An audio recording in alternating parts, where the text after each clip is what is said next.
Bonjour, on reprend nos leçons sur l'Empire romain et on va tout de suite corriger la petite phrase qu'on avait laissée en suspens pour terminer notre résumé que vous deviez terminer seul.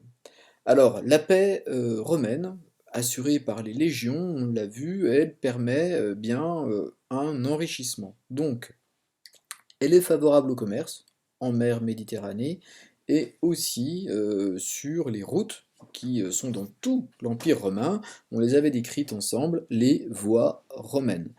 Conséquence de cela, la tendance qui est celle pour l'économie des 1er et 2e siècles est celle d'un enrichissement. Donc l'image que vous pouvez garder, c'est l'image d'une période relativement heureuse. Euh, sur 200 ans, il y a aussi des moments moins heureux, hein, évidemment.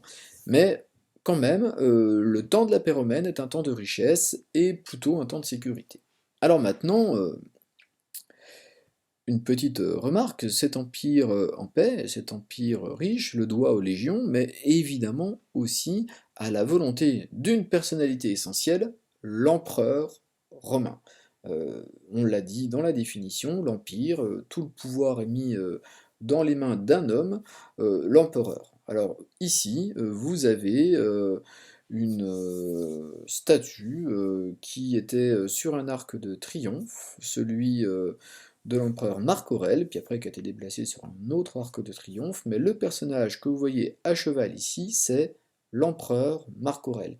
Et c'est lui qui est responsable justement de la paix romaine par le pouvoir militaire qu'il va exercer. C'est lui le chef des armées.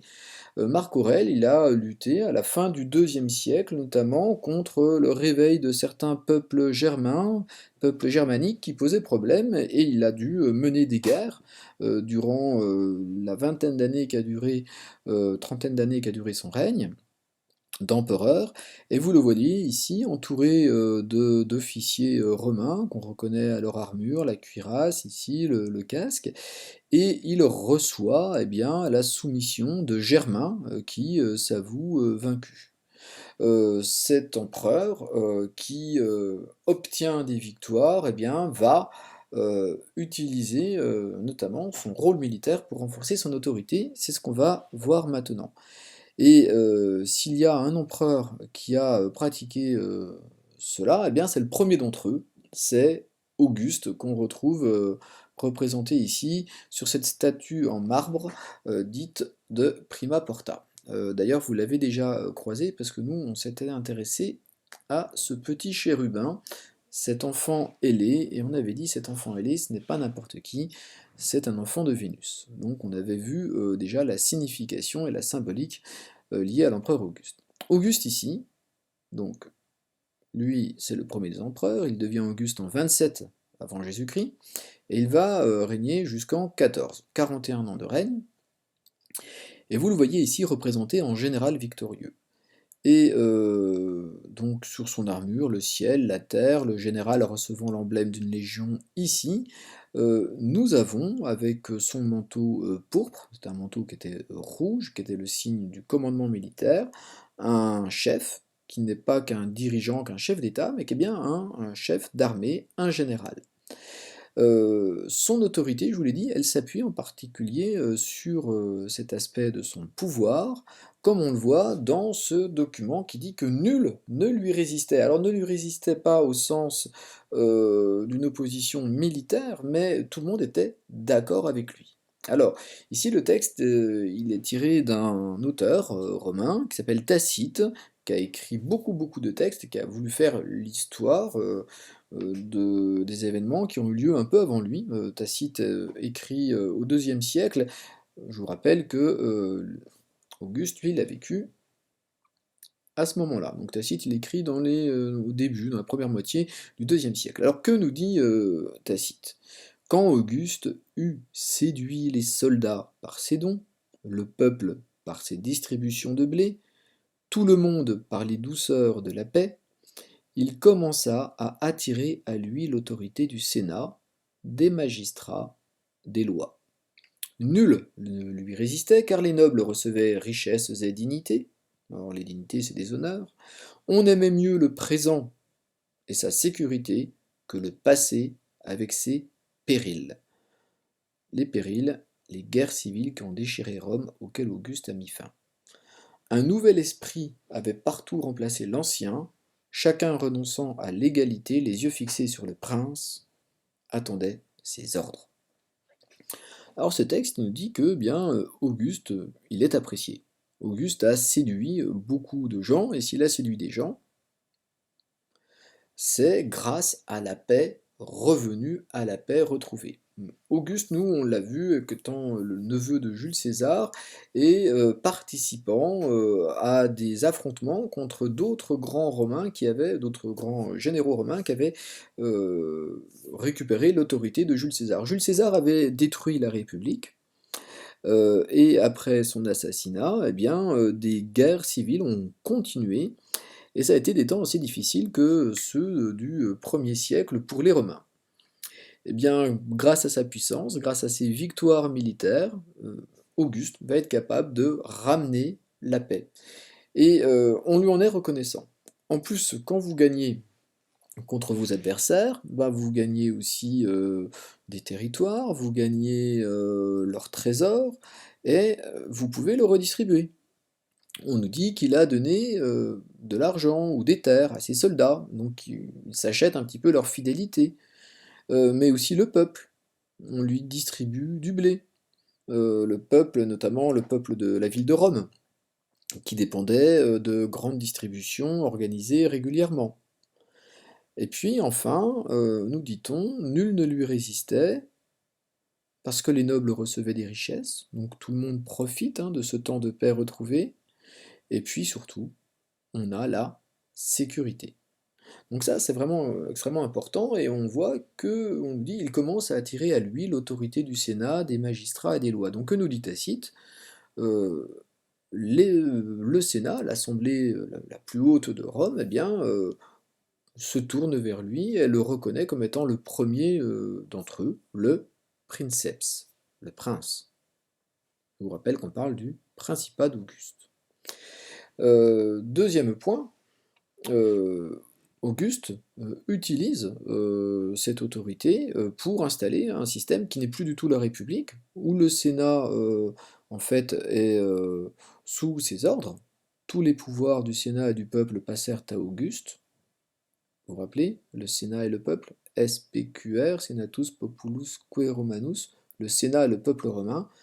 Eh bien désormais, il n'y a plus une autorité qui est partagée, mais on a une monarchie, régime politique dans lequel le pouvoir est aux mains d'une seule personne. Donc une monarchie fut établie, même si encore, maintenant, on nomme aux magistratures selon les lois. Donc que nous dit cette fois-ci Dion Cassius, autre écrivain et historien romain? Eh bien, au temps d'Auguste, l'autorité, elle est dans les mains de cet homme, il a tous les pouvoirs, et on a mis en place une véritable monarchie. Son autorité, j'insiste là-dessus, elle repose sur sa capacité à assurer la paix. Et on assure la paix comment? La paix contre l'extérieur, contre le danger, contre l'invasion, par les armées qu'on va diriger, et on assure la paix aussi à l'intérieur, en assurant l'ordre, et que la guerre civile ne reviendra pas entre les Romains. Donc Auguste, évidemment, c'est un empereur à retenir, c'est le premier d'entre eux, et c'est lui qui met en place en fait ce type de gouvernement qu'a été l'Empire romain. Je passe à un autre empereur.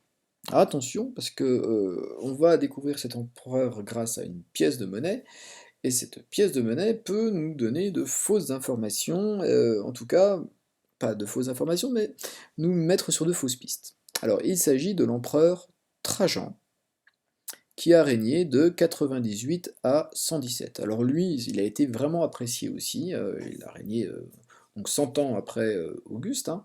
Euh, il a même été appelé le meilleur, comme s'il n'y en avait pas eu d'aussi bon avant lui. Et cet Optimès, ce meilleur, c'était même un titre qui lui était donné. On allait donner des noms, des surnoms aux empereurs pour indiquer leur pouvoir. Alors, regardons un petit peu tout ce qui est noté au-dessus du buste de Trajan, représenté sur la pièce de monnaie, et qu'est-ce que cela nous donne comme information. Alors, déjà, il est Augustus. Donc Augustus, ça veut dire qu'il est élu des dieux. Il reprend le nom d'Auguste, du premier des empereurs. Tous les empereurs reprendront ce nom-là. Élu des dieux, si je suis là, c'est parce que les dieux l'ont voulu, je bénéficie de leur faveur, je bénéficie de leur protection. Si je suis à la tête du monde romain, et si ça va bien, c'est grâce justement aux dieux qui sont avec moi. Auguste, ça veut dire ça. Il est Auguste, il est aussi Caesar. C-A-E-S, ici, c'est l'abréviation de César. Tous les empereurs romains, depuis Auguste, reprennent le nom de César, qui est la référence, le grand homme qui a réuni la gloire d'immenses batailles et permis à l'autorité de s'imposer suite à une guerre civile quand même. Enfin, j'insiste ici sur le mot IMP, ça veut dire imperator. C'est ce qui va donner le mot empereur. Il est un général victorieux. Continuons. Ici, il y a marqué Nervao Traiano. Donc, il est Trajan, ça c'est son nom en fait de romain, fils de Nerva. Alors Nerva, c'était l'empereur qu'il y avait auparavant. Donc il est son fils et il a hérité du pouvoir. Alors attention, en fait, c'est pas véritablement son fils, c'est son fils adoptif. Nerva a adopté Trajan, adulte. Il était empereur et il cherchait un successeur qui soit quelqu'un de valable. Il a trouvé que bien Trajan avait ses qualités. Et donc, c'est bien une monarchie, on va passer le pouvoir de père en fils, mais parfois en choisissant celui qui semble le plus à même d'exercer ce pouvoir. Alors, encore d'autres informations sur cette pièce, elle est très très riche. 3 lettres, Ger ici, Dac ici, il est vainqueur des Germains, il est vainqueur des Daces. Alors les Germains et les Daces, ce sont des peuples qu'il a combattus avec ses armées, ou que ses armées ont combattu en son nom, et il en a retiré ce titre, ce surnom de Germanicus ou de Dacius, vainqueur des Germains, vainqueur des Daces. Encore une fois, la victoire militaire, c'est la source de son pouvoir, ça justifie son autorité, et ça justifie la paix qui règne dans l'Empire romain. Alors, je voulais vous montrer d'ailleurs des monuments qui étaient construits à Rome pour justement mettre en valeur cette gloire. Il faut savoir qu'à Rome, on n'avait pas le droit d'y aller avec les armes. C'était une ville où on devait déposer les armes, pas d'armée, ça aurait menacé le pouvoir. Donc cette tradition-là a été respectée, sauf pour un type d'événement particulier qui était des défilés à la gloire des victoires militaires et des généraux qui avaient dirigé des armées. Et bien ici vous avez donc un arc construit au temps de Septime Sévère, on est on est à la fin du IIe siècle. Septime Sévère va organiser un grand défilé, ce défilé on appelle ça un triomphe, et cet arc on appelle ça un arc de triomphe. On en avait déjà croisé certains. Donc, continuons. On voit aussi qu'il est COSV, consul pour la 5e fois. Alors, consul, je vous rappelle, c'est le nom qui désigne le président de la République à Rome. Donc, il va reprendre ce titre-là, parfois il va en nommer d'autres, mais lui-même peut être consul, c'est-à-dire qu'il est bien le chef de l'État. Donc il est chef des armées, il est chef de l'État, puis il a d'autres pouvoirs, il a le pouvoir tribunicien, alors ça c'est un pouvoir sacré de celui qui représentait le peuple, qui le rend ce qui rend sa personne sacrée, on ne peut pas lui faire de mal. Et puis il y a autre surnom qui pouvait être attribué par vote du Sénat pour remercier l'empereur, il est père de la patrie. Voilà sur ces empereurs romains, vous avez compris maintenant je pense à quel point la chose militaire est importante à Rome, c'est aussi bien l'exercice du pouvoir militaire que la capacité à assurer la paix qui va auréoler de gloire ces empereurs. Un résumé à compléter tout de suite, donc le voici, le gouvernement des empereurs, vous le notez, vous complétez les mots, je vous dis tout de suite, il y a un mot que vous ne pourrez pas compléter. Bon courage, on se retrouve après.